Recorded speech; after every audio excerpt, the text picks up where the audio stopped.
everyone, welcome back to Immediate Movie Reactions. I'm here after watching Backrooms. This is the Kane Parsons film, and when talking about this movie, we need to remember that he is only 20 years old. This film started as the story started as a creepypasta, which then became a YouTube found footage series, blew up. Never watched it, never seen it, had never really heard of it before this, but the Gen Alpha, they love this thing. And what I want to say is that this film, I love that we're making movies like this. I love that people are going to see this. Sort of like Iron Lung, the Markiplier movie. I don't like Markiplier. I don't know who Kane Parsons is. I keep wanting to call him Kane Corso. I don't know who he is. I've never watched his stuff. I don't like Markiplier. I didn't like Iron Lung. But I appreciate that it got made, and I appreciate that it has fans, and I think that there were some moments in both films that were absolutely fantastic. They play like a video game, or they watch like a video game, right? And it all kind of spreads out from there. We know how it's going to go when they find the little pieces of information. It's like the kids are watching them streaming. It is a mix. This movie is a mix of found footage and just traditional filmmaking. And a lot of what I'm going to say is really colored by the audience that I saw it with. I did take my son, who was 16, and a bunch of his friends, and the theater was absolutely packed. There were kids down to like 8 years old. I don't think that this is a movie for 8-year-old kids. There's some violence. There's some pretty heavy themes in this. I think it is very slow and methodical. What I would love to say is, like, these kids were coming out of the movie and they absolutely loved it. I thought it was slow. I thought it was a lot of skinamarink. I thought it was kind of like Silent Hill x Ikea, right? There's a point where I'm thinking this movie is beautiful and artistic, and the lighting and the sound, it's absolutely superb. But then eventually I'm like, it's another yellow room with a bunch of chairs.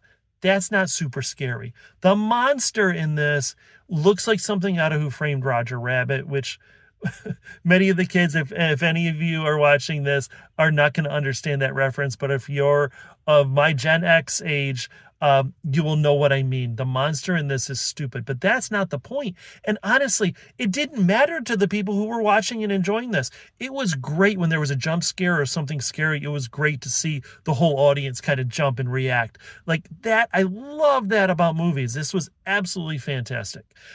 It does look great. The set design, the architecture, everything is just, it's stunning that they were able to pull this off. What the hell is the movie about? It's a liminal space horror movie. A liminal space is those spaces in between. It's, when you're in the mall, it's the hallway that leads behind the stores or to the bathroom. Coming out of the movie theater, it's the hallway leading to the exit. It is that place that things aren't really supposed to happen. They're just getting from one place to another. But in this, of course, things are happening. Not a whole lot of things. Like, there was very little action, very little tension, very little scares in this movie. But again, I don't get it. Maybe this is a good sign that Gen Alpha actually can really enjoy the movie. As I said, the kids were coming out and they're like, wow, the color was beautiful. The cinematography was amazing. Oh, the camera work was so cool.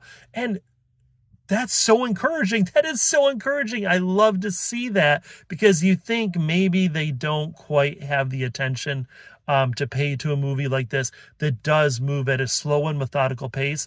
It is like a Korean film where there's just fucked up shit happening and they're not going to explain why. You just have to accept that it's happening. There's sort of random violence happening, and it's just part of the overall narrative.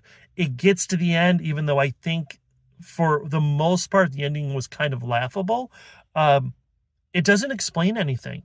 And there is a whole story you can go back and watch. There's like the agency or something like that that's created this liminal space, this dimension where they can store things. And the YouTube series has all of that sort of explained in it. This movie doesn't do any of that. It was not actually written by Kane, but it was directed by him.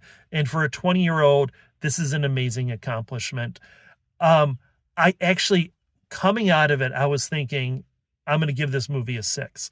I am recording a little bit after. I try to do everything within 5 minutes of leaving the theater so I can give my honest, immediate reaction, right? That's the damn name of the channel. But I had some issues with my phone and I had to take, people home and all that sort of thing. And listening to them talk, it has changed my outlook on this film. I was going to give it a 6. For me, I didn't love it, but I didn't hate it. It was really good. But because of what I think it does for its target audience and for what it teaches them about scary movies and what to look for and what not to look for and how to just interpret a film, I'm going to have to give this movie an 8. I think that it is deserving of that for its audience and for those that are going to enjoy it. I think that this is a movie that is going to be a lot of people's favorite movie, and it's going to be a movie that they will remember like when they were young and they saw this. And I think for that regard, it is definitely deserving of an 8. There we are. So please like, share, subscribe. I will see you all after the next movie.